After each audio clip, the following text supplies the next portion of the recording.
네, 안녕하세요. 데이터 분석을 위한 수학과 통계학 리뷰 시간입니다. 저희 지난 시간까지 해서 수학 리뷰, 통계학 리뷰를 마쳤고요. 이번 시간에는 저희가 우리 앞에서 설명한 것 같이 데이터 분석, 데이터 과학 이런 얘기를 하면서 머신러닝 알고리즘 얘기를 했습니다. 머신러닝은 전반적으로 봤을 때 우리가 데이터로부터 패턴을 찾아서 뭔가를 예측하려고 하는 거죠. 그래서 예측을 해서 그 결과로 액션까지 취해서 뭔가 시스템을 만들려고 하는 그런 노력이라고 보시면 되겠습니다. 우리가 전반적으로 뭐 데이터 과학 이런 용어로 표현을 하죠. 그래서 우리 머신러닝은 많은 알고리즘이나 이런 것들을 통계학에 기반을 두고 있고 통계학에서 알고리즘을 많이 차용해서 쓰는데 활용하는 용도는 조금 다르다. 기법은 조금 다르고 그래서 우리가 중요시하는 부분도 조금 다르다. 근데 기본적인 건 다 통계학의 알고리즘에서 넘어왔다 이렇게 생각하시면 되고 거기에 추가적으로 좀 우리가 공부를 해야 되는 게 아무래도 이게 프로그램이 PC에서 돌아가니까 프로그램적인 공부를 좀 해야 우리가 실제로 구현을 할 수 있습니다. 그리고 전반적으로 어떤 데이터의 흐름이나 데이터의 내용 이런 것들을 논리적으로 파악하는 게 굉장히 중요합니다. 그래서 잘 논리적인 어떤 부분을 잘 우리가 세우고 그걸 그 통계학적인 알고리즘으로 잘 파악을 한 다음에 결국에는 이 프로그램 랭귀지를 이용해서 구현하는 여기까지 이렇게 할 수 있는 게 돼야지 우리가 데이터 과학을 할 수 있다 이렇게 얘기할 수 있을 것 같습니다. 네. 그래서 뭐 이렇게 좀 머신러닝의 작업 흐름을 이렇게 전반적으로 쭉 나눠 보면 먼저 우리가 데이터를 수집을 하고요. 데이터를 수집을 하고 그다음에 데이터 전처리라는 작업을 합니다. 전처리의 작업은 여러 가지가 있는데 일단 전처리라고 하면 뭐 이렇게 미싱 밸류, 이렇게 빠진 데이터들을 채워 넣는 거라든가 아니면 아웃라이어, 이상치, 멀리 있는 혼자 떨어진 데이터들을 처리를 한다던가 그다음에 데이터가 좀 뭐 가비지가 있으면 클린징도 좀 하고 그다음에 스케일링도 하고 이런 다양한 것들을 합니다. 그래서 어쨌든 그 전처리라고 하면 우리가 크게 두 가지 부분으로 볼 수 있는데 하나는 좀 이렇게 삘뜰삘뜰한 데이터, 구멍도 나 있고 이런 애들을 좀 이렇게 똑바로 돼 있는 데이터로 맞추는 작업이 있을 수 있겠고 그다음에 또 하나는 맞춰 있는 데이터 혹은 맞췄다 하더라도 우리가 머신러닝 알고리즘 혹은 우리가 원하는 데이터하고 좀 모양이 다를 수 있어요. 그래서 원하는 모양으로 이렇게 만들어서 보내는 그래서 전처리는 이렇게 두 가지 작업을 다 저희가 전처리라고 부릅니다. 주로 이제 그 가비지 데이터 이런 것들을 클렌징하는 게 굉장히 많습니다. 그다음에 이 그림에 보면 저희가 피처 엔지니어링이라고 되어 있는데 피처 엔지니어링은 우리가게 주어진 x 값들, x1, x2 이런 아이들을 적절하게 말 그대로 엔지니어링을 해가지고 수정 보완을 하는 거죠. 적절하게 수정 보완을 합니다. 그래서 뭐 예를 들면 어떤 값들은 x 자체로 그냥 쓰면 크게 의미가 없는데 뭐 제곱을 하면 큰 의미가 있다던가 아니면 x1과 x2의 비율을 나누면 큰 의미가 있다던가 x1과 x2를 곱하면 큰 의미가 있다던가 이런 식으로 뭔가 피처를 조작을 했을 때 우리한테 좀 큰 의미를 주는 경우가 많습니다. 사실 우리가 그래프로 좀 그려보면 이런 거죠.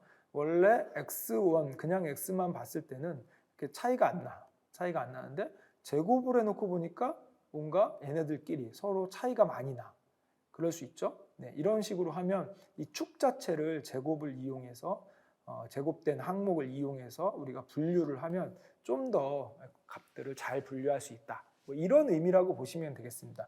피처 엔지니어링이라는 게 이런 의미라고 보시면 되겠고 기본적으로 피처 엔지니어링은 저희가 자동으로 그 기계적으로 하는 수학적으로 기계적으로 하는 것도 있고 혹은 그 도메인의 지식 우리가 알고 있는 지식을 이용해서 좀 그러니까 기계적이라기보다는 어떤 데이터의 상황, 데이터의 어떤 내용 이런 거에 따라서 우리가 피처를 조작하는 이렇게 크게 두 가지 부분이라고 나눌 수 있겠습니다. 둘 다 굉장히 중요합니다. 둘 다.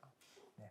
그다음에 뭐 추가적으로 나오는 게 피처 셀렉션, 익스트랙션 뭐 이렇게 나오는데 전부 다 이 변수들을 좀 조작하고 뭐 10개 중에 3개를 선택한다든가 아니면 우리 앞에서 뵀던 주성분 분석, PCA를 통해서 이렇게 골라낸다든가 뽑아낸다 뭐 이렇게 얘기를 하는데 비슷한 말인 것 같지만 살짝은 다르죠.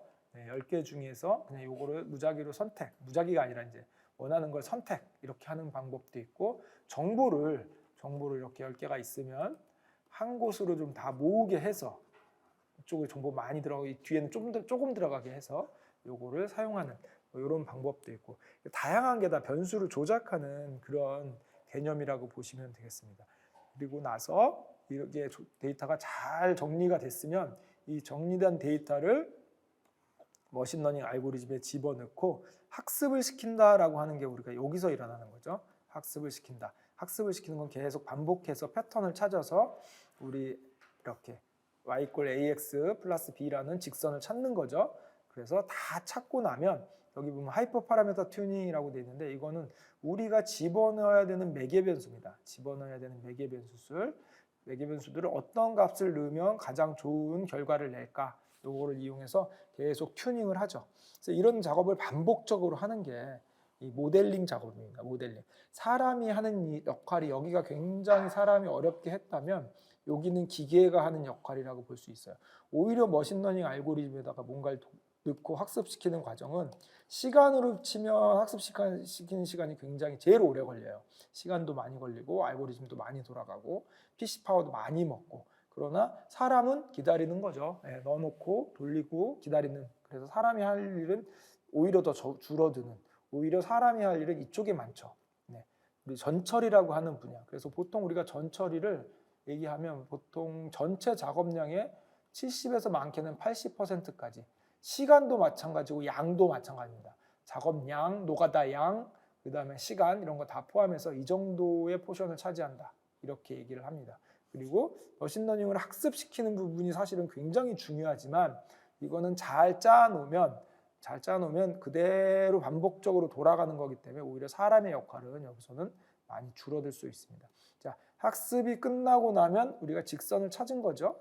네, 직선을 이렇게 찾은 겁니다. 직선을 찾았다는 거는 이거를 이런 식으로 쓸 수 있다는 겁니다. 네, 숫자를 찾았다는 거죠. 그래서 그 다음엔 프리딕션, 예측입니다. 예측은 뭐죠? x값을 집어넣으면 y값이 결과로 나옵니다. x를 집어넣으면 y가 결과로 나오죠.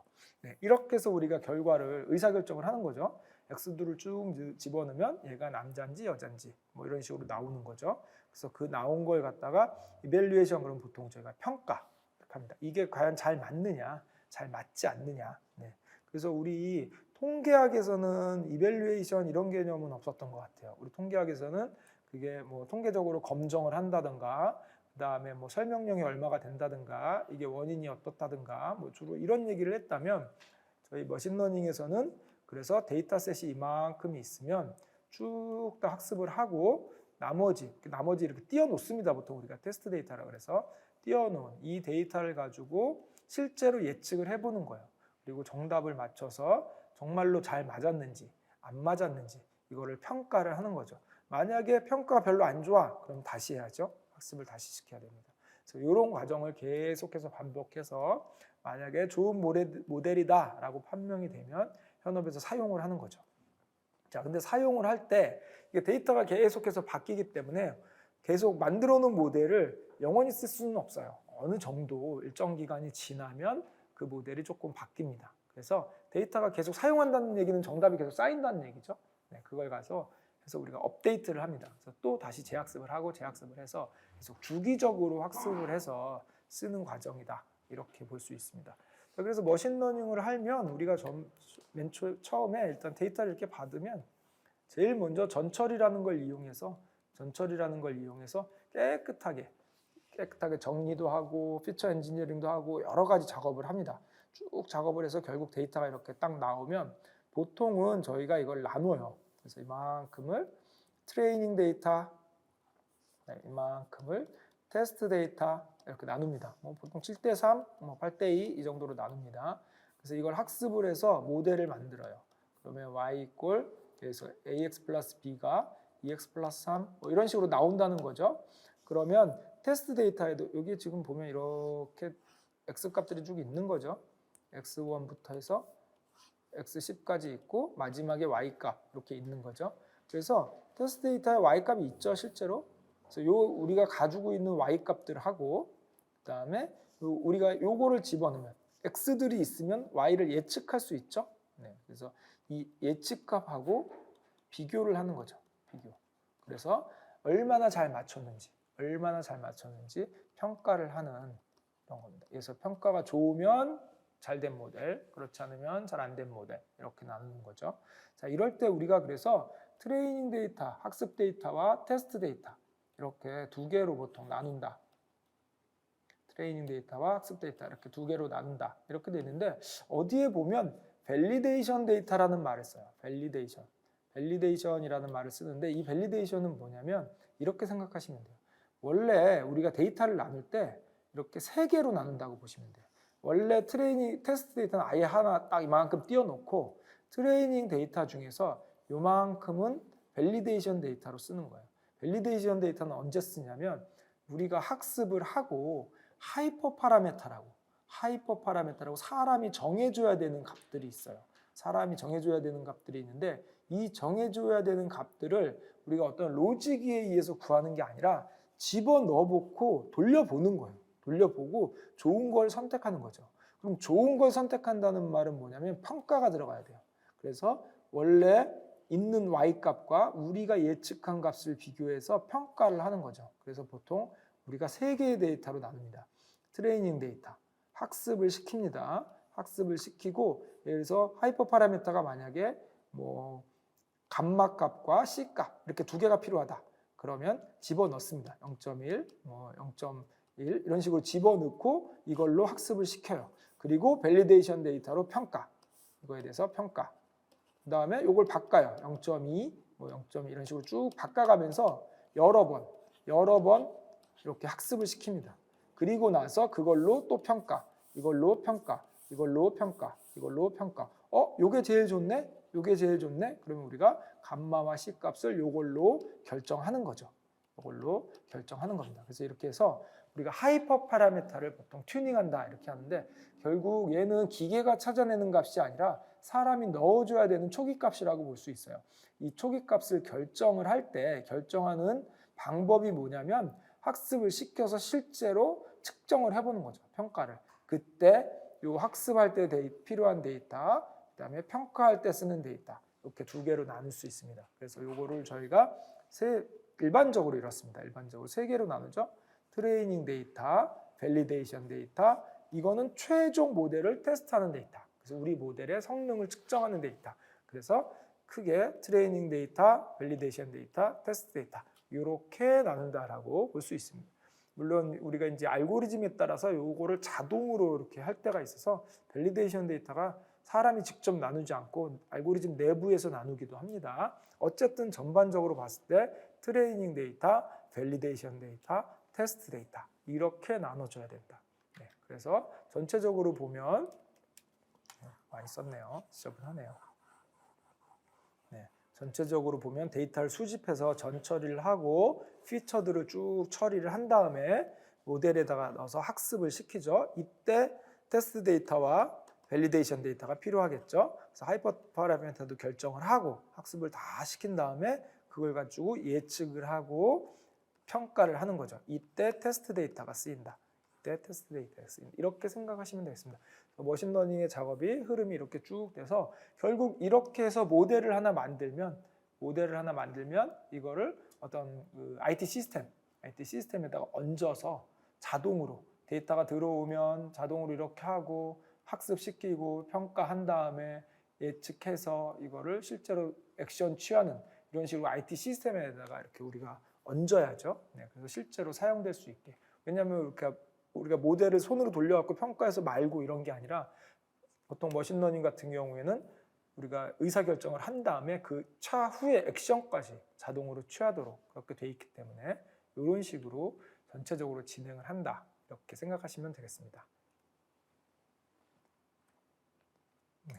그래서 우리가 그러면 전처리에 뭐가 있는지 이렇게 한번 알아보도록 하겠습니다. 전처리에 있는 아이들을 이렇게 쭉 보면 여기 보면 뭐 필터링, 클리닝, 미싱 밸류 뭐 이렇게 쭉 돼 있는데 우리가 이제 많이 봤던 거예요.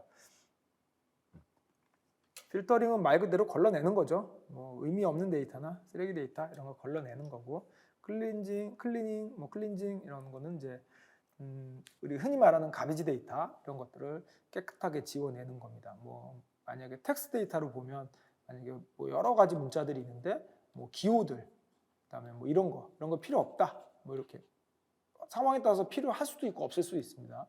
필요 없으면 걸러낸다든가, 뭐 예를 들어서 영문만 남기고 뭐 숫자는 걸러낸다든가, 아니면 뭐 한글만 남긴다든가, 뭐 이런 식으로 뭐 좀 필터링하고 클렌징하는 그런 작업이라고 볼 수 있습니다. 말 그대로 미싱 밸류, 요거는 결측치죠. 데이터를 수집을 하게 되면 필연적으로 결측치는 나오게 돼 있어요. 필연적으로 결측치는 나오게 돼 있는데, 이 결측치를 어떻게 처리할까? 이것도 굉장히 중요한 문제입니다. 예를 들어서 이 결측치를 처리하는 방법이 여러 가지가 있는데, 그 중에서 뭐 이런 식으로 생각해 볼 수 있겠죠. 우리가 이게 뭐 예를 들어서 우리가 많이 하는 그 머신러닝 중에서 많이 우리가 예제로 다루고 있는 타이타닉 생존자 예측, 뭐 이런 걸로 보면, 만약에 이게 나이다 이렇게 했으면, 이 나이가 이렇게 사람들을 이렇게 쭉 데이터를 모아놨는데 결측치가 많이 있어요. 결측치가. 그럼 이 결측치가 들어있는 행들, 이 행들을 다 버리면 제일 깔끔하죠. 그런데 이걸 버릴 수가 없어요. 왜냐하면 다른 데이터는 이렇게 들어있어요. 다른 데이터는 이렇게 들어있는데, 나이만 결측치, 이런 행들이 굉장히 많습니다. 이거 다 버리기 시작하면 데이터가 얼마 남지가 않아요. 그래서 이걸 다 버릴 수가 없습니다. 그래서 이걸 잘 활용을 해야 되는데, 그러면 이 결측치를 어떻게 채울까? 이런 겁니다. 일단 일감은 뭐냐면, 얘네들은 값이 있죠? 뭐 20살, 30살 이렇게 있을 거예요. 얘네들의 평균으로 여기다 채우는 거죠. 평균으로 이렇게 채우는 거죠. 그럴듯하죠? 그럴 수 있습니다. 그게 가장 일감입니다. 그다음에 조금 더 생각을 해보면, 이 다른 컬럼들이 성별이 있어요. 여기 성별. 그럼 얘는 여자, 얘는 남자, 얘는 여자, 남자 이렇게 있어요. 그러면 얘가 남자잖아요, 지금. 그러니까 남자의 나이가 결측치인 거예요. 그럼 우리가 생각해보면 이 값이 있는 애들 중에서 남자의 애들만 모아서 그 평균을 여기다 넣고, 결측치가 여자라면 여자의 평균을 모아서 여기다 결측치를 넣으면 아까보다는 조금 더 정확해질 수 있죠. 아까보다는. 그래서 결측치를 채우는 방법을 이렇게 조금 더 세분화할 수 있고, 한 발자국만 더 나아가 보면 우리 타이타닉 같은 경우에는 그 객실에 1등석, 2등석, 3등석이 있는데 1등석, 2등석, 3등석 이런 식으로 돼 있어요. 근데 우리가 전체적으로 봤을 때 1등석은 비싸고, 그러니까 아무래도 돈이 많은 사람들이 1등석에 타다 보니까 아무래도 확률적으로 나이가 많은 사람들일 가능성이 많아요. 아무래도 젊은 사람, 20대 뭐 이런 애들보다는 좀 나이가 많은 사람들이 좀 돈도 많고 경제적으로 여유가 있을 확률이 많기 때문에 1등석에 탈 확률이 높아지죠. 그래서 그냥 남자 여자 평균을 내는 게 아니라, 여기가 만약에 결측치라면 요게 2등석의 남자니까 2등석의 남자들만 찾아서 평균을 내요. 그래서 여기다 집어넣고, 얘는 뭐 1등석의 남자니까 1등석의 남자들의 평균만 찾아서 여기다 집어넣고, 이러면 그냥 평균을 내서 집어넣는 것보다 훨씬 더 정확합니다. 그리고 실제로 해보면 꽤 정확해요. 네, 이런 식으로 결측치를 채우는 거죠. 그리고 여기서 더 나아가면 아예 여기에 있는 값들, 나머지 값들로 요거를 회귀 분석식을 만드는 거예요. age를 y로 놓고 y 이꼴 w1x1 더하기 w2x2 이렇게 쭉 만들어 가지고, 얘는 지금 y가 없잖아요. 나머지 애들은 y가 있고, 그래서 y가 있는 애들을 학습을 시킵니다. 그래서 얘를 찾아내요. 그래서 y가 없는 애들을 갖다가 요거를 이용해서, x들은 있으니까 이용해서 회귀 분석으로 예측을 할 수 있죠. 이건 훨씬 더 정확하겠죠. 아까는 우리는 성별하고 요거 뭐죠? 몇 등석, 1등석이냐 2등석, 요거를 이용해서 평균을 냈다는 건 룰을 우리가 만들어준 거죠. 규칙을 사람이 만들어서 이 규칙을 가지고 우리가 요 에이지 값을 채운 거예요. 그런데 회귀 분석을 이용하면 이거는 룰을 사람이 만든 게 아니라 기계가 찾아내라는 거예요. 이러면 지금 우리가 룰을 만든 것보다 좀 더 정확해지겠죠. 그래서 결측치를 채우는 방법이 이렇게 점점 발전을 하고 있고, 그리고 실제로 이제 무슨 반도체 공정 같은 데서 올라오는 데이터는 초당 굉장히 많은 데이터가 올라오잖아요. 근데 이럴 때 결측치들이 상당히 많습니다. 빠진 값들이 기계가 잘못될 수도 있고 여러 가지 원인에서 빠진 값들이 굉장히 많은데, 이 빠진 값들이 굉장히 중요해요. 그래서 이렇게 결측치를 채우는 이런 연구 분야들이 굉장히 크게 발전돼 있고, 사람들이 굉장히 많이 연구를 하는 분야입니다. 왜냐하면 그만큼 많이 필요하니까.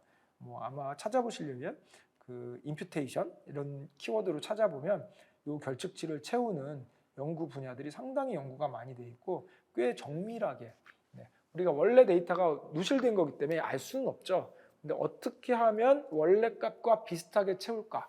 이런 연구 분야들이 상당히 많이 발전이 돼 있다. 이렇게 보시면 되겠습니다. 우리 머신러닝 할 때도 결측치를 채우는 게 생각보다 굉장히 중요합니다.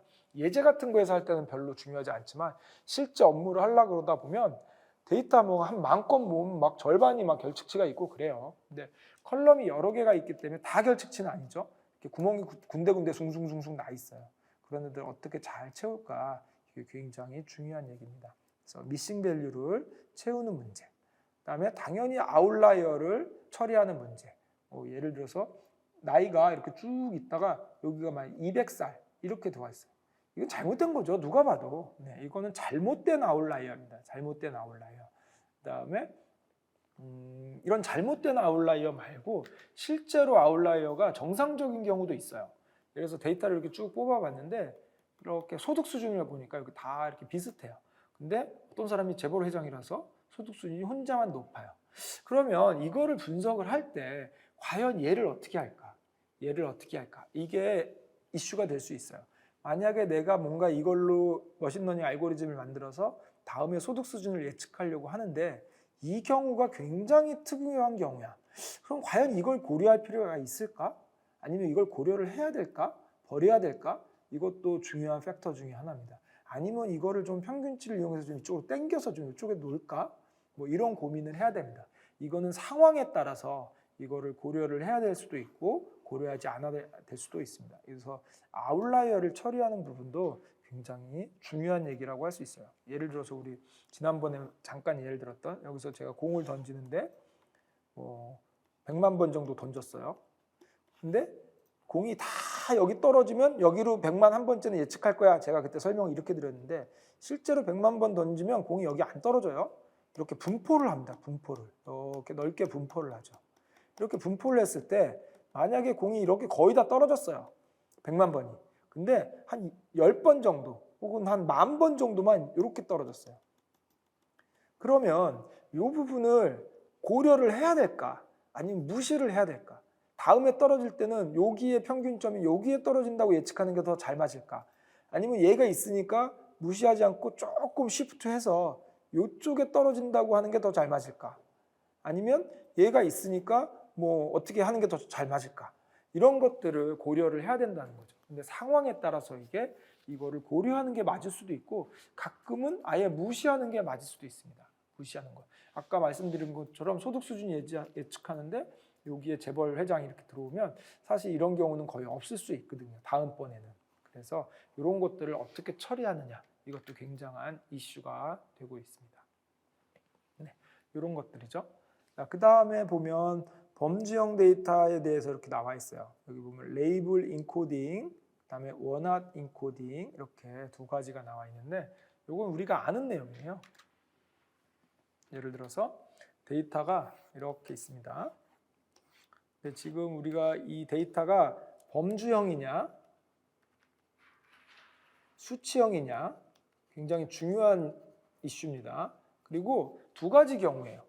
이거를 Y가 그러냐 X들이 그러냐 얘네들이 그러냐 얘네들이 그러냐. 만약에 Y가 범주형이었다 그러면 우리 알고리즘이 달라져야 돼. 예측하는 값이 범주형이었다 그럼 이거 만약에 회귀 분석을 한다 그러면 로지스틱 회귀 분석을 해야 되죠. 로지스틱 리그레션으로. 만약에 Y가 수치형이었다 그러면 그냥 리그레션으로 해야 되죠. 이런 식으로 우리가 예측하고자 하는 값이 범주형이냐 수치형이냐에 따라서 알고리즘을 다른 걸 선택해야 됩니다. 그런데 여기에 X값들은 하나가 아니잖아요. 보통 우리가 예측하려고 하면 Y는 값이 하나입니다. Y는 하나인데 X들은 여러 개 있어요. X들은 여러 개. 그러다 보니 여기는 X가 범주형도 있고 수치형도 있고 섞여 있죠. 섞여 있으니까 Y가 달라지면 우리가 알고리즘을 다른 걸 선택하는데 X들은 처리를 해서 섞어서 처리를 해야 돼요. 섞어서. 그러다 보니 만약에 얘네들은 색깔이야. 그래서 빨강, 뭐 파랑, 노랑 이런 식으로 돼 있고 얘는 무슨 길이야. 그러면은 뭐 200, 얘는 120, 뭐 이런 식으로. 얘는 키야, 180, 뭐 이런 식으로 돼 있다고 했을 때, 이거 그냥 처리할 수가 없어요. 우리 예를 들어서 이걸 회계식에 넣는데 이렇게 넣으려고 해요. 이런 식으로 우리가 넣으려고 하는데, 그럼 데이터를 실제 넣어야 됩니다. 그럼 여기 같은 경우에는 W2에 X2니까 200, 첫 번째 데이터. 그 다음에 W3에 X3니까 180 이렇게 넣고, W1에 레드 이렇게 넣을 수는 없잖아요. 이렇게 넣을 수는 없습니다. 그러니까 얘를 우리가 숫자로 바꿔줘야 돼요. 예를 들어서 빨강은 0, 파랑은 1, 옐로우는 2, 이런 식으로 숫자를 바꿔줘서 데이터를 넣어야 돼요. 그래서 여기에 이걸 갖다가 저희가 인코딩이라고 부릅니다. 레이블 인코딩. 0이냐, 1이냐, 2냐 이런 거에 숫자를 바꿔줘요. 여기서 이게 그때 우리 처음에 척도에서 배운 것처럼 과연 이렇게 0이냐, 1이냐 이런 거나, 그 다음에 우리 순서가 있는 거 배웠었죠. 이렇게 수음이한가 나타내는 이렇게 순서가 있는 이런 데이터냐, 이거는 그렇게 저희가 크게 중요하진 않은 것 같아요. 어쨌든 이렇게 이게 어떤 의미가 있는 숫자가 아니라 얘는 뭘 나타내고 얘를 뭘 나타내고, 그래서 명목형 변수를 숫자로 만들어주는 거, 요걸 저희가 인코딩, 레이블 인코딩 이렇게 얘기를 합니다. 근데 이렇게만 해놓으면 조금 문제가 생겨요. 예를 들어서 저희가 이거를 이렇게 인코딩을 했다고 할게요. 빨강은 0으로, 파랑은 1로, 노랑은 2로, 그다음에 다시 그린은 3으로 이렇게 만약에 인코딩을 했다고 해볼게요. 그러면 어떤 결과가 발생하냐면 여기에 0이나 1이나 2나 3이 이렇게 온다는 얘기예요. 그러면 우리 회기식으로 그릴 때 어떻게 되냐면 이게 x1이라고 봤고 이게 y라고 봤을 때 x가 1인 것과 x가 2인 것과 x가 3인 거에 따라서 y 값이 달라지죠. 그럼 점이 이렇게 찍힙니다. 그럼 이게 무슨 의미가 되냐면 x가 1인 것과 x가 2인 것은 우리가 이 숫자로 그냥 이게 들어가기 때문에 이게 2배인 거예요. x가 얘가 2배 크고 얘가 얘보다 3배 크고 얘는 1만큼 크고 이렇게 수치 연산이 돼요. 근데 우리 앞에서 배운 것처럼 이렇게 명목형 변수는 얘는 그냥 숫자 연산이 아예 안 되고 얘는 비교 연산만 된다 그랬어요. 근데 이걸 그대로 이렇게 만들어서 회기식에 넣어주면 얘가 의미하는 바가 0, 1, 2, 3, 4가 의미하는 바가 우리 마치 연속형 변수를 다루듯이 이게 2배, 이게 3배, 그 다음에 얘는 1보다 커, 얘는 2보다 커, 이런 식으로 숫자의 의미가 여기에 들어가 버려요. 그러니까 결국은 빨강이 파랑보다 2배 더 크고 노랑이 빨강보다 3배 더 크고 이런 식의 결론이 나와버리는 거죠. 이렇게 학습하면 우리가 원하는 대로 학습이 안 돼요. 그래서 이렇게 하면 잘못된 거예요. 이렇게 하면 잘못된 거예요. 그래서 이런 식으로 우리가 인코딩을 할 수가 없어요. 그래서 우리가 고민을 하다가 어떤 방법을 찾았냐면 원핫 인코딩이라는 방법을 찾았어요. 원핫 인코딩은 뭐냐면 데이터를 이렇게 만드는 거예요. 그래서 데이터가 이렇게 있는데 x1만 놓고 볼게요. x1이 예를 들어서 빨강, 그린, 블루 이런 식으로 돼 있었어요. 데이터들이 이렇게 쭉 있다고 할게요. 그러면 이걸 어떻게 만드는 거냐면 데이터를 이렇게 만드는 거예요. x1을 바꾸는 거죠. x1만 지금 얘기하는 거예요. x1 다시 예를 들면 레드, x1 다시 그린, x1 다시 블루 이런 식으로 바꾸고 여기에 만약에 빨강이었잖아요. 그러면 빨강만 1로 나머지는 0으로. 그린이었죠? 그럼 얘만 1로 나머지는 0. 말 그대로 원핫 인코딩. 하나만 있고 나머지는 다 제로로. 그래서 얘는 블루였죠? 그럼 얘만 1, 나머지는 0. 이런 식으로 이걸 저희가 원핫 인코딩이라고 부릅니다. 그래서 이런 범주형 변수 같은 경우에는 원래 컬럼이 하나였는데 컬럼이 3개로 늘어나게 됩니다. 3개로 늘어나게 되고 여기에 있는 카테고리 변수가 종류에 따라서 이만큼 늘어나게 되고 옐로우가 있었으면 옐로우 축이 하나 더 늘어나야 돼요. 결국 우리 수직선으로 보면 축이 하나씩 늘어난다. 이렇게 되는 거고 이런 경우에 이렇게 얘만 1, 나머지는 0. 얘만 1, 나머지는 0. 얘만 1, 나머지는 0. 이렇게 합니다. 근데 보통 예전에 통계학에서 보시면 알겠지만 사실은 이 블루 축은 필요 없어요. 왜냐하면 둘 다 0이면 블루라고 하면 되니까. 그래서 이 축은 없어도 크게 문제가 없습니다. 그래서 보통 우리가 이 카테고리의 종류가 n개면 축은 n-1개가 필요하다 이렇게 얘기를 합니다. 근데 이게 머신러닝으로 오면서 굳이 이렇게 줄여서 최적화할 필요가 없다. 계산하는 것도 별로 우리가 하는 거 사람이 하는 것도 아니고 PC가 하는 거고. 그래서 뭐 여러 가지 이유에 의해서 요즘에 머신러닝에서는 귀찮고 불편한데 굳이 줄이냐? 그냥 똑같은 규칙으로 가자. 그래서 안 줄이는 게 좀 많이 보편적으로 안 줄입니다. 우리 통계학에서는 이거를 최적화시키고 여러 가지 의미에서 축을 줄이는 게 굉장히 중요하고 사람이 또 계산도 하고 해야 되기 때문에 n개가 있으면 n-1로 줄여서 요 축은 빼는 게 정석이죠. 근데 우리 데이터 분석에서는 그냥 안 빼고 합니다. 그냥 보통 이런 식으로 그냥 하게 돼 있어요. 자, 그러면 이렇게 하면 왜 괜찮으냐? 이렇게 하면 왜 괜찮으냐? 이걸 좀 볼게요. 아까 저희가 뭐라 그랬냐면 y 꼴 w1의 x1 더하기 w2의 x2 이런 식으로 쓴다 그랬어요. 이럴 때 아까 제가 x1이 이게 뭐 레드냐 블루냐 이걸 갖다가 0, 1, 2, 3으로 이렇게 레드, 블루, 그린 뭐 이런 식으로 해놓고 보면 이게 회기식에 반영이 되면서 x가 증가할 때마다 y가 증가하는 뭐 이런 식의 개념이기 때문에 그러면 이거는 그린이 블루보다 1보다 크다 혹은 2배다 이런 게 적용이 되기 때문에 그러면 안 된다 그랬어요. 근데 이거를 갖다가 우리가 원하드 인코딩으로 바꾸면 어떻게 되냐면 축이 늘어나면서 이렇게 늘어나면서 레드 축, 블루 축, 그린 축 이렇게 이런 식으로 이왕이면 똑같이 순서대로 RGB 그린 축, 블루 축 이렇게 늘어나면서 1, 0, 0, 0, 1, 0, 0, 0, 1 뭐 이런 식으로 된다는 거죠. 자, 그러면 이 회기식을 다시 써보면 y 이꼴 w1의 x1 더하기 w2의 x2 더하기 w3의 x3 더하기 뭐 점점점점 이렇게 있는 거죠. 자, 요 세 축만 쓴 거예요. 요게 x가 r축, 요게 g축, 요게 b축 이렇게 되는 거죠. 자, 그러면 이 데이터를 한번 넣어 볼게요. 첫 번째 데이터를 넣어서 y1을 구해 볼게요. 그러면 얘가 w1의 x1이니까 x1이 1이죠. 그 다음에 나머지는 0, 0이니까 아예 없어지는 거예요. 그 다음에 y2를 구해볼게요. 얘는 나머지가 다 없어지고 w2에 1만 남아요. 1이니까 없는 거나 마찬가지죠. 네. 그럼 이렇게 남습니다. 그럼 얘는 y3은 w3만 남아요. 이런 식으로 결과가 나온다. 자, 이게 뭐죠? 이게 뭐하고 비슷해요? 우리 y는 ax 플러스 b라고 할 때 요 a가 의미하는 건 x가 1만큼 증가했을 때 y는 얼만큼 증가해 이런 뜻입니다. 자, b가 의미하는 건 요 뒤에 변수가 없어요. 그냥 얘는 상수입니다. 3 이런 식으로. 그러면 전체적으로 y를 3만큼 올려주죠. 그림으로 그리면 y 이꼴 ax가 이런 그래프였다면 y 이꼴 ax 플러스 3은 이렇게 우리 절편이라고 그러죠. 이렇게 여기가 3이 된 이런 그래프예요.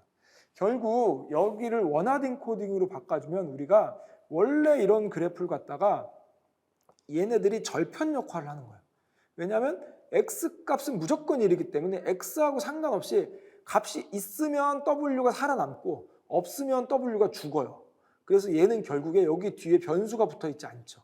그래서 얘는 절편 역할을 합니다. 그래서 결국에는 뭐냐면 여기가 w1이 되겠죠.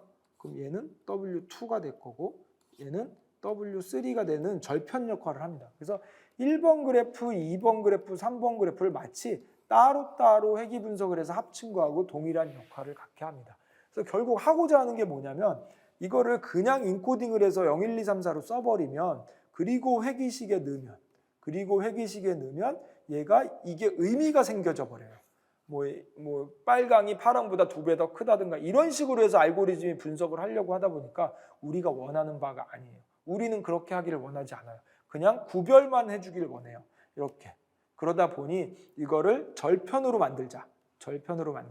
그래서 이런 식으로 분석하게끔 알고리즘이 이렇게 분석하게끔 만들자. 그러려고 하다 보니 그러면 원하드 인코딩으로 만들면 이렇게 만들면 자, 이 행은 얘네들은 사라지고 얘만 절편으로 남고 이 행은 얘네들이 사라지고 얘만 절편으로 남고 이렇게 되는 거죠. 그래서 우리가 원핫 인코딩이라는 거는 꼭 해줘야 됩니다. 만약에 우리가 데이터 분석이나 그 머신러닝을 이용해서 알고리즘의 데이터를 넣으려고 하면 이 원핫 인코딩은 필수예요. 그냥 이렇게 인코딩해서는 안 되고 이거를 꼭 반드시 원핫 인코딩으로 바꿔줘야 의미 있는 분석을 우리가 할 수 있다. 이렇게 됩니다. 그래서 마치 절편을 이용하듯이. 자, 근데 뒤에서 나올 얘기지만 미리 조금 얘기를 하면 우리가 그 알고리즘들을 여러 개를 쓸 거예요. 네, 뒤에서 이제 나올 건데, 자세히 나올 건데, 알고리즘을 여러 개를 쓸 건데, 이렇게 첫 번째가 회귀 계열, 이렇게 얘기해 볼게요. 회귀 계열. 뭐냐면, 우리 여태까지 배우는 요식, 요거를 갖다가 기반으로 해서, 이걸 기반으로 해서 점점 발전시킨 알고리즘들이 굉장히 많습니다. 그런 아이들을 그냥 저희가 회귀 계열이라고 얘기를 할게요. 그 다음에 두 번째 유명한 알고리즘이 트리 계열 이런 애들이 있어요. 트리 계열. 트리 계열은 어떤 거냐면 우리 스무고개 하듯이 발전시킨 거예요. 예를 들어서 데이터가 들어오면 너 다리가 4개니? 그럼 일로 가. 2개면 일로 가. 너 날개가 있으면 일로 가고 날개가 없으면 일로 가. 너 날개가 있는데 날 수 있으면 일로 가고 날 수 없으면 일로 가. 그러면 날 수 없으면 너 닭이구나? 이렇게 가는 거예요. 이게 있는데 뭐 다리가 4개야. 너 갈기가 있어? 사자구나? 뭐 이렇게 가는 거예요. 이걸 기반으로 해서 만든 게 우리 트리 계열. 이걸 발전시킨 알고리즘. 뒤에서 자세히 볼 겁니다. 트리 계열 알고리즘이라고 하는데 얘는 알고리즘의 특성상 자, 색깔이 빨강이면 일로 가고 파랑이면 일로 가. 이렇게 되는 거예요. 그다음에 색깔이 그다음에 그 키가 180보다 넘으면 일로 가고 작으면 일로 가. 이렇게 되는 거예요. 그러다 보니 특징이 뭐냐면 이게 굳이 이렇게 원하드 인코딩으로 뽑을 필요가 없어요. 그냥 0, 1, 2, 3, 4 이걸로 뽑아도 뭐 1과 2면 1이면 일로 가고 2면 일로 가. 뭐 이런 식으로 뽑는 거기 때문에 우리가 레이블링을 그냥 레이블 인코딩으로 뽑아도 상관없고 혹은 얘네들이 그냥 문자여도 돼요. 그냥 블루면 일로 가고 레드면 일로 가. 이렇게 해도 되기 때문에. 그래서 트리 계열을 기반으로 한 발전된 알고리즘은 우리가 원하드 인코딩 안 해줘도 돼요. 원하드 인코딩 안 해줘도 되는데 만약에 이 회귀 계열을 기반으로 한 알고리즘의 데이터를 넣겠다. 그러면 반드시 원하드 인코딩을 해줘야 됩니다. 반드시. 그냥 인코딩만 해주면 원래 이거를 레이블링 인코딩도 안 하고 그냥 여기가 문자야. 그러면 아예 알고리즘의 에러고요. 만약에 이걸 숫자로 넣었어 이렇게 바꿔서 그럼 알고리즘은 돌아갑니다. 돌아가는데 잘못된 결과를 낼 가능성이 많아요. 왜? 이 1, 2, 3을 마치 얘가 얘보다 3배 커 이렇게 해석을 하기 때문에 잘못된 결과를 낼 가능성이 많습니다. 그래서 반드시 원하드 인코딩을 해줘야 됩니다. 그래서 우리가 알고리즘을 결정할 때 이런 것도 굉장히 중요해요. 그래서 우리가 데이터를 뽑았는데 전부 다 이런 카테고리 데이터예요. 범주형 데이터. 그리고 이 범주가 레드, 그린, 옐로우 이렇게 3, 4개가 아니라 막 범주가 100개씩 되는 거예요. 그러면 컬럼이 100개씩 생겨야 돼요. 한 컬럼당. 이거는 굉장히 부담스럽습니다. 그래서 알고리즘을 선택을 할 때 이런 것도 좀 고려해서 선택해야 된다. 이런 부분이 좀 있습니다. 네. 그래서 저희가 지금 얘기를 하고 있는 게 이 원하드 인코딩. 이거 생각보다 너무 중요한 부분이고 의미상으로도 중요하고 이런 것들을 좀 잘 해야지 우리가 의미 있는 데이터. 여기 보시면 이렇게 있죠? 이렇게 있는 애들을 원하드 인코딩하면 이렇게 바뀐다는 거예요. 원래 그냥 이런 애들을 한 축을 버리기도 했었는데 요즘에는 그냥 다 씁니다. 저희 데이터 분석을 할 때는. 자, 이게 원하드 인코딩입니다. 데이터를 이렇게 바꿔줘야 우리가 실제 머신러닝 알고리즘에 집어넣을 수 있습니다. 자, 그 다음에 또 중요한 게 피처 스케일링. 이게 보면 뭐 표준화, 정규화 뭐 이렇게 많은 용어를 쓰는데 그냥 스케일링이라는 개념이고 뭐 노멀라이제이션 이런 식으로 우리가 표현을 합니다. 보면 여기에 수식이 이렇게 나와 있는데 의미를 한번 볼게요. 노멀라이제이션을 왜 해야 되는가? 데이터를 저희가 뽑았는데 예를 들어서 X1과 X2가 있어요. 하나는 X1은 예를 들어서 뭐 저희가 그 측정을 하는데 미터 단위로 측정을 했어요. 그래서 뭐 1미터, 뭐 2미터, 뭐 이런 식으로 나왔어요. 근데 똑같은 걸 얘는 밀리미터 단위로 측정을 했어요. 얘는 100미터, 100밀리미터, 뭐 120밀리미터, 200밀리미터 이렇게 되겠죠? 얘는 3미터, 뭐 300밀리미터 맞나요? 300인가요? 1000인가요? 1000밀리미터인가요? 밀리미터면? 미터, 10의 3승이니까. 그렇죠? 얘는 만약에 미터 단위로 뽑고 얘는 밀리미터 단위로 뽑았다. 뭐 이럴 수도 있고 아니면 전혀 단위가 달라서 숫자 자체가 다를 수도 있죠. 자, 이거를 저희가 그래프로 한번 그려볼게요. 그러면 이거를 만약에 x1이라 그러고 여기 x2라 그러면 자, 여기는 x1이 1,1000이에요. 그럼 1,1000이면 저 위에 뭐 1000이 여기쯤 찍힌다고 할게요. 그 다음에 두 번째 거는 2,1200. 1200은 200이 훌쩍 올라가겠죠. 그 다음에 2000이면 이거보다 훨씬 더 올라갈 거예요. 이쪽에 막 이렇게 생길 거예요. 네. 이런 식으로 생길 겁니다. 그런데 X쪽을 보면 1이냐, 2냐, 여기서 왔다 갔다 하죠. 근데 이쪽을 보면 굉장히 넓은 폭으로 왔다 갔다 합니다. 그럼 데이터가 결국에 어떻게 찍히냐면 Y쪽으로는 변별력이 커요. 이렇게 왔다 갔다 하는 폭이 큰데 X로는 움직임이 없죠. X로 움직임이 없어요. 그럼 이러면 X는 있으나 마나요? X1과 X2. X2로는 움직임이 큰데 X1 쪽으로는 움직임이 없어요. 그래서 선을 그으려고 하다 보면 이렇게 X2 쪽으로 이렇게 차이가 나면 여기를 선을 그으면 돼요. 그런데 이거를 좀 골고루 차이가 나면 여기도 있고 좀 여기도 있고 이렇게 여기도 있고 그러면 이렇게 적당히 이렇게 선을 그을 수가 있는데 이게 X1 쪽으로는 차이가 없는 거예요. 그러면 요선을 중심으로 다 모여 있다는 거죠. 그러면 사실 이건 X1이 있으나 마나입니다. 있으나 마나요. 그래서 이 X1은 필요가 없어요. 근데 X1이 실제로 변별력이 없느냐? 그렇진 않습니다. 1m냐, 2m냐, 3m냐 의미가 있죠. 근데 얘 이렇게 그려놓고 보니까 얘에 비해서 너무 숫자가 작은 거예요. 얘에 비해서 숫자가 너무 작은 거예요. 그래서 우리가 이거를 스케일링을 해줘야 됩니다. 예를 들어서 가장 간단하게 스케일링 해주려면 곱하기 1000 하면 돼요. 그럼 얘 1000, 2000, 3000 이런 식으로 되죠. 그래서 스케일링을 해줘야 X2도 이 레인지를 이렇게 바꿔줘야 비로소 이쪽으로도 변별력이 생겨서 이렇게 데이터가 골고루 이렇게 퍼집니다. 그래야 2차원을 쓴 의미가 있죠.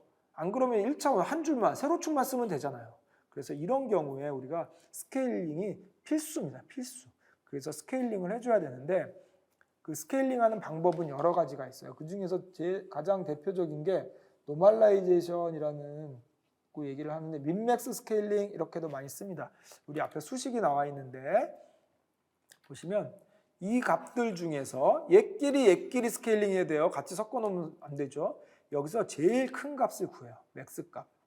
그래서 거기서 미니멈 값을 뺍니다. 그래서 그거 분해 이게 보면 x 내 값 빼기 미니멈 값을 해주는 거예요. 네. 결국 뭐냐면 데이터가 이렇게 있으면 이거를 줄이던 느리던 줄일 수도 있고 느릴 수도 있죠. 줄이던 느리던 이거를 이렇게 이게 가장 큰 값이 뭐가 되냐면은 내가 맥스일 때를 생각해 보면 맥스가 만약에 100이다. 그러면 100 빼기 뭐 10에서 100 빼기 10. 그러니까 가장 큰 값이 1이 돼요. 그래서 가장 작은 값은 x가 미니멈일 때죠. 그럼 미니멈이 1이다. 그러면 100 빼기 1에서 1 빼기 1이니까 0이 됩니다. 그래서 가장 작은 값은 0, 가장 큰 값은 1이 돼요. 이거를 이렇게 스케일을 줄이겠다는 얘기입니다. 이런 식으로.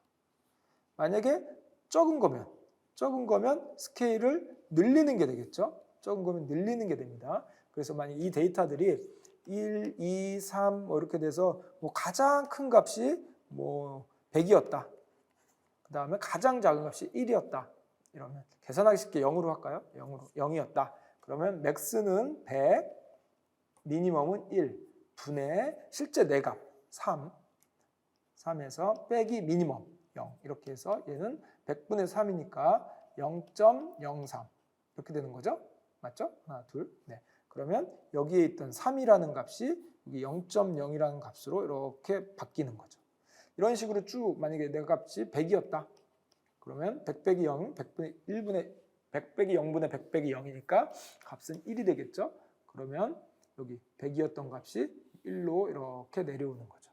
그래서 큰 값이든 범위가 이렇게 넓은 값이든 아니면 작은 값이든 이렇게 0과 1 사이의 값으로 바꿔주는 거예요.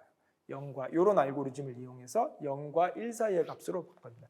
요걸 저희가 민맥스 노멀라이제이션, 민맥스 스케일링 뭐 이런 식의 용어로 부릅니다. 그래서 얘가 1부터 2, 3 이런 스케일이어도 0부터 1까지로 바꿔주고 1000, 2000, 3000 이런 스케일이어도 0부터 1까지 바꿔줍니다. 이렇게 바꿔주고 나서 그림을 그리면 x1과 x2가 적절하게 이렇게 섞여서 이렇게 같은 스케일로 이렇게 점이 찍힙니다. 이렇게 해야 실제로 의미가 있는 거죠. 데이터가 이 둘 축이 의미가 있어집니다.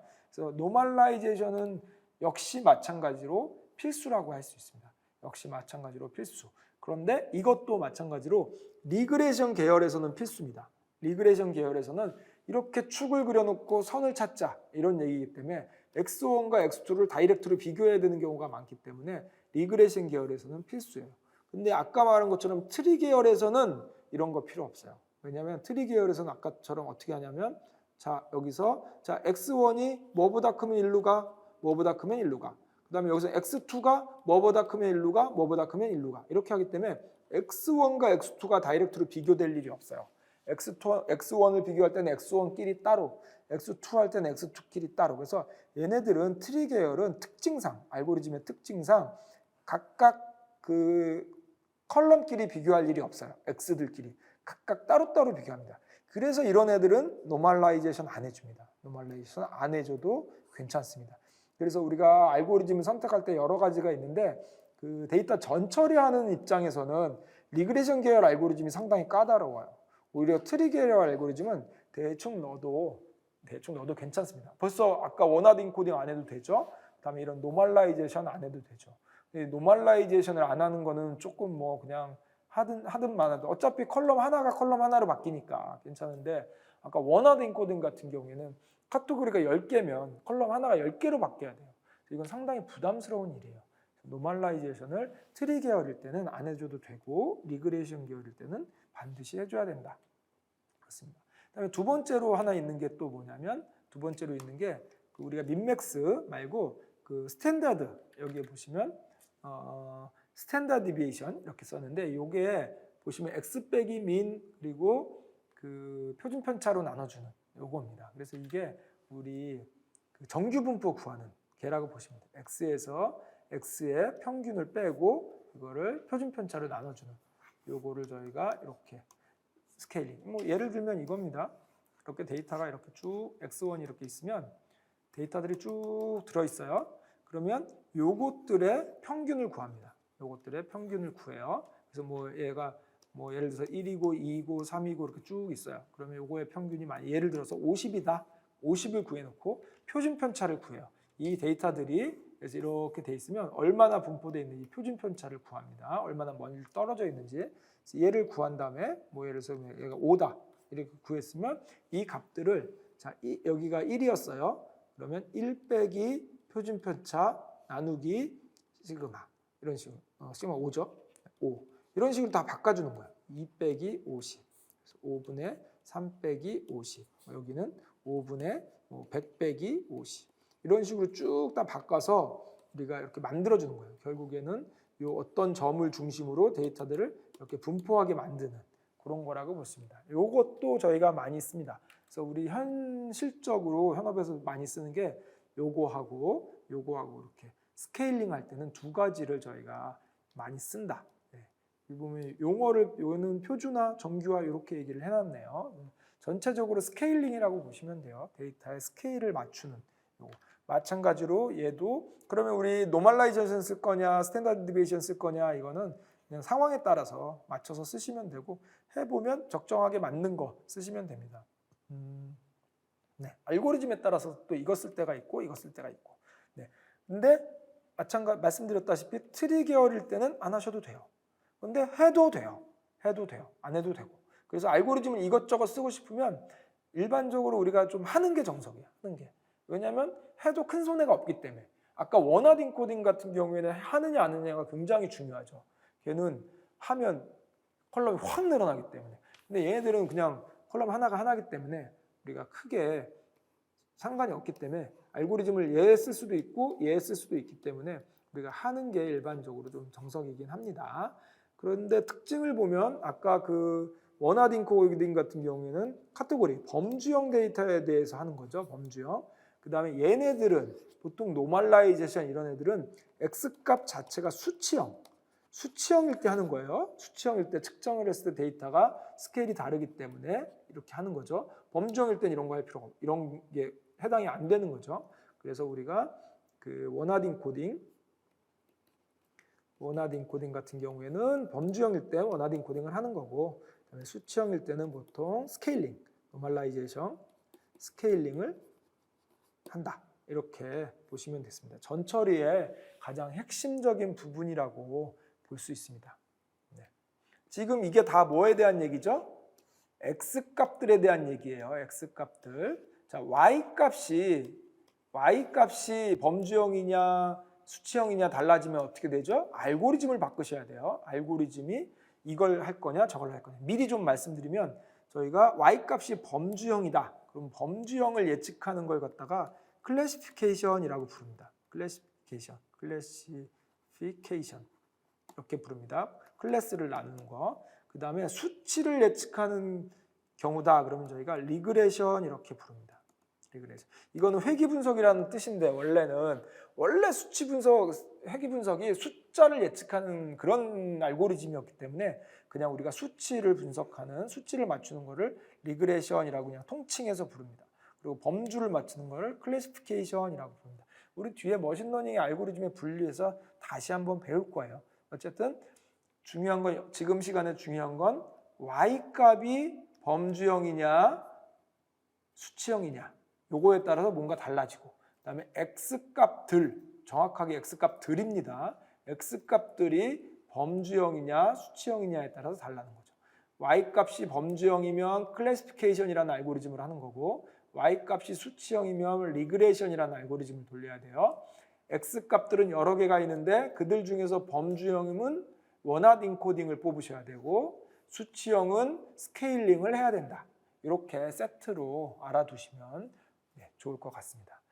여기까지 해서 일단 전체적으로 머신러닝의 그 흐름이나 그다음에 전처리 이런 것들에 대해서 알아봤고, 다음 시간에는 데이터 쉐입에 대해서 조금 더 마무리를 하고, 그다음에 지도학습, 비지도학습 이렇게 머신러닝의 알고리즘의 분류에 대해서 하도록 하겠습니다. 네, 감사합니다.